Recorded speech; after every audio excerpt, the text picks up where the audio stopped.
Hi, this is Justin from RGBlink. We're here at ISE 23, and here we have our new latest release of the Q16 Pro. It's a video wall switcher. Actually, this is the smallest 1U device, of course, but this device scales to larger units as well.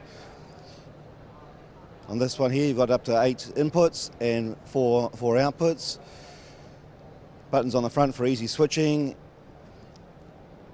Video wall control, as it should be for any kind of display device, whether that be LCD, LED or projection, and up to 8 layers per output slot.